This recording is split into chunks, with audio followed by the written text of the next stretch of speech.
Assalamualaikum warahmatullahi wabarakatuh. Selamat sore, salam sehat untuk kita semua. Hari ini saya akan mempresentasikan tentang cacing trematoda. Morfologi cacing trematoda. Trematoda itu berasal dari kata trematos, artinya itu berlubang dan berlekuk. Jadi, cacing pada tubuhnya ini terdapat satu atau lebih bagian yang berlekuk atau menempel pada hostesnya.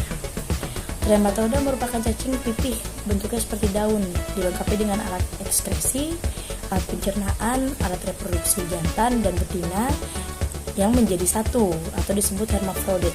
Hidupnya itu secara anaerob. Ukuran panjang cacing dewasa beraneka ragam dari 1 mm sampai kurang lebih 75 mm. Tanda khas lainnya, dia punya 2 batil hisap di mulut serta batil hisap di perut. Dalam siklus hidupnya, trematoda ini pada umumnya menemukan keong sebagai hospes perantara pertama. Dapat juga hewan lainnya, contohnya ikan dan krustasea atau sejenis udang-udangan. Bisa juga pada tumbuhan air, tapi sebagai hospes perantara kedua. Manusia atau hewan vertebrata itu menjadi hospes definitif. Spesies yang hidup pada manusia disebut sebagai endoparasit karena hidup di organ visceral, misalnya dalam sistem pembuluh darah, dapat juga di hati ataupun paru. Trematoda yang hidup pada manusia hidup sebagai parasit, sehingga organ pencernaan, organ genital, dan beberapa bagian lainnya mengalami kemunduran fungsional. Daur hidup trematoda. Dalam bentuknya itu dia berupa cacing berubah menjadi sel telur, nanti dia akan berubah menjadi cersaria. Nah, ini keluar dari keong, ikan atau krustasea, terusnya dimakan oleh tumbuhan yang tentunya secara tidak sengaja. Di sini contohnya adalah semut. Nanti setelah dimakan dia berubah menjadi metacersaria, terus dimakan oleh semut, bisa juga oleh sapi, babi, atau hewan-hewan yang memakan rumput biasanya, karena dia si cacing ini kan beradanya di tanah. Nah, terus setelah masuk ke manusia dia akan menjadi hospes definitif. Terus dimakan oleh sapi karena makan rumput ya. Siapa tahu rumput itu membawa si cacing tersebut di dalam sapi. Nanti dia akan mengeluarkan fesesnya itu biasanya mengandung embrionet telur cacing tadi. Nah, berubah menjadi merasidia, sporasis, dan cersaria. Nah, yang telur tadi itu dimakan oleh keong atau siput. Nah, kalau misalnya manusia mungkin nanti yang mengandung cacing itu akan keluarnya fesesnya itu bisa dimakan oleh ikan atau krustasea jika fesesnya itu keluar di perairan. Nah, setelah dimakan oleh keong atau sapi ini, dia akan membentuk kembali, si keong atau ikan akan mengeluarkan feses kembali, itu yang mengandung sel-sel telur dari cacing tersebut.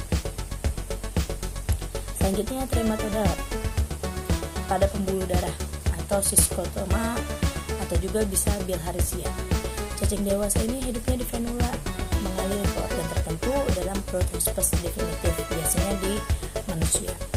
Spesies yang ditemukan pada manusia ini contohnya Schistosoma japonicum, Schistosoma manusoni, dan Schistosoma hematobium. Panjang cacing betina kurang lebih 20-26 mm, lebarnya 0,25 sampai 0,3 mm, sedangkan cacing jantan panjangnya ini 10-20 mm, lebih kecil, lebih pendek daripada cacing betina, tetapi dia memiliki tubuh yang lebih lebar, yaitu 0,8 sampai 1 mm. Patologinya gimana sih kita tahu kalau misalnya si cacing ini ada di organ pembuluh darah? Fase awalnya selama kurang lebih 4 minggu setelah diinfeksi ini menunjukkan demam, terus toksik juga, alergi juga. Pada fase menengahnya atau intermediate sekitar 2,5 bulan sampai beberapa tahun setelah infeksi, ini ada perubahan patologi pada saluran pencernaan dan saluran kencing tentunya. Jadi, dan waktu telur cacing ini keluar dari tubuh. Fase terakhir adanya komplikasi gastrointestinal, renal, anal atau saluran kemih dan juga sistem lain. Seringnya ada telur cacing yang keluar dari tubuh. Proses permulaan dari fase ketiga ini, spesies cacing ini yaitu sama, demamnya fluktuatif atau naik turun, kulitnya kering, sakit perut, bronkitis, batuk-batuk, biasanya pembesaran hati, luka, serta gejala diare. Diagnosanya, 47 pasien ini didiagnosa dengan secara smear. Jadi cairan tubuh biasanya berfeses itu dilihat di bawah mikroskop ya, dengan metode penghapusan biasanya. Terus setelah dilakukan 3 kali smear dia baru kelihatan. Terus bisa juga dilakukan tes intradermal, terlihat positif setelah 4-8 minggu setelah infeksi, walaupun pasien biasanya sudah sembuh ya. Tes juga dapat dilakukan dengan CVT atau complement vaccination test, tapi hal ini dapat terjadi cross reaksi dengan penyakit sifilis atau paragonimus. Pengobatannya bagaimana? Beberapa versi proses penelitian, yaitu contohnya ikanton, metilpanon, oxamniquin bersama praziquantel. Ini hasilnya cukup menjanjikan, dia lebih efektif dibandingkan lukanton, hidroksoid, dan teridazole. Selanjutnya nematoda paru. Biasanya ditemukan itu Paragonimus westermani. Bentuknya ini bundar lonjong, menyerupai biji kopi, ukurannya 8-12 mm. Panjangnya, lebarnya kurang lebih 4-6 mm, warnanya coklat tua. Testisnya itu berlobulus, bentuknya berdampingan antara batu lisap perut dan batu lisap ekor. Ovariumnya ini terletak di belakang batu lisap perut. Telurnya ini berbentuk lonjong, 80-118 mikron, lebarnya 40-50 mikron, dengan operkulum agak bertekanan ke dalam. Cara diagnosanya gimana? Diagnosa ini dibuat dengan menemukan telur dalam spatum atau cairan pleura. Kadang-kadang telur juga ditemukan dalam tinja.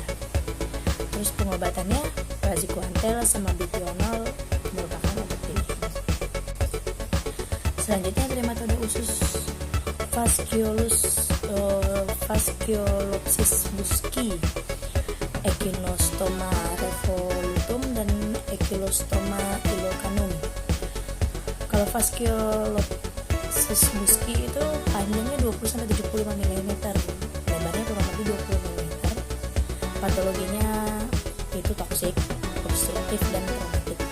Terjadi radang di daerah yang digigit, mengakibatkan ulcerasi, hemoragik, dan abses pada dinding usus. Terjadi gejala diare kronik. Toksemia terjadi sebagai akibat dari absorpsi sekresi metabolik dari cacing.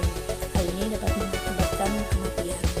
Pengobatannya diclorofen, niclosamid, dan praziquantel efektif untuk pengobatan cacing ini.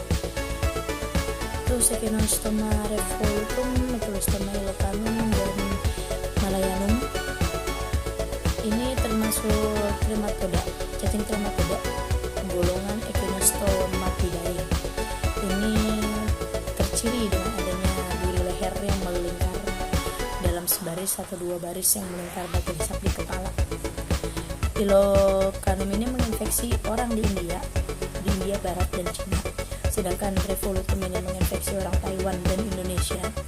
Sedangkan Echinostoma malayanum ditemukan menginfeksi orang India, Asia Tenggara, dan India Barat. Terus trematoda hati, Chlamydosis sinensis, Fasciola hepatica, Fasciola gigantic. Chlamydosis sinensis ukuran 10-25, lebarnya 3-5 mm, dengan intugumen. Ini tidak berduri, bentuknya pipih, lonjong, memanjang, transparan, menyerupai daun. Bagian posterior yang berbentuk membulat. Telurnya kira-kira 30-16 mikron. Bentuknya ini seperti bola lampu pijar berisi mirasidium. Ditemukan di saluran empedu. Telur berbentuk oval dengan ukuran panjang 28-35 meter, terus lebarnya 12-19 meter. Ukuran minimnya sedang, memiliki kurkulum konveks, bagian posterior membulat. Patologinya gimana? Dia dapat menyebabkan iritasi pada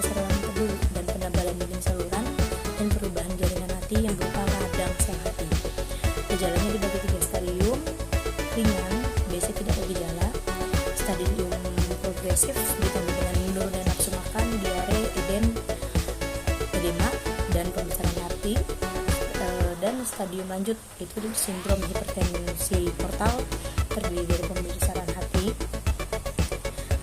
terus edema, dan kadang-kadang menimbulkan kekerasan dalam hati yang dapat menyebabkan kematian. Sedangkan fasciola hepatica dan fasciola gigantic ini cacingnya bentuknya daun, besarnya ukuran kurang lebih panjangnya 30 mm, lebarnya 13 mm. Bentuk patogennya gimana? Ini bisa menimbulkan peradangan sehingga merangsang terbentuknya jaringan fibrosa pada dinding saluran empedu. Penebalan saluran empedu menyebabkan cairan empedunya mengalirnya nggak lancar. Terus pengaruh cacing dalam hati menyebabkan kerusakan parenkim hati dan menyebabkan sirosis hati. Hambatan cairan empedu keluar dari saluran empedu menyebabkan icterus. Kalau penyakitnya bertambah parah, menyebabkan hati tidak memiliki fungsi. Selanjutnya diagnosanya, reaksi serologi atau dengan metode ELISA ini membantu menegakkan diagnosa. Imunodiagnosanya lebih sensitif dan spesifik telah dikembangkan untuk mendeteksi antigen eksproptosis dan sekretory yang dikeluarkan oleh parasit. Digunakan untuk menemukan diagnosis vaskulitis biliar. Pengobatannya dengan albendazol dan paracetamol. Sekian, terima kasih atas perhatiannya. Kurang lebihnya saya mohon maaf. Wabillahi taufiq wal hidayah. Wassalamualaikum warahmatullahi wabarakatuh.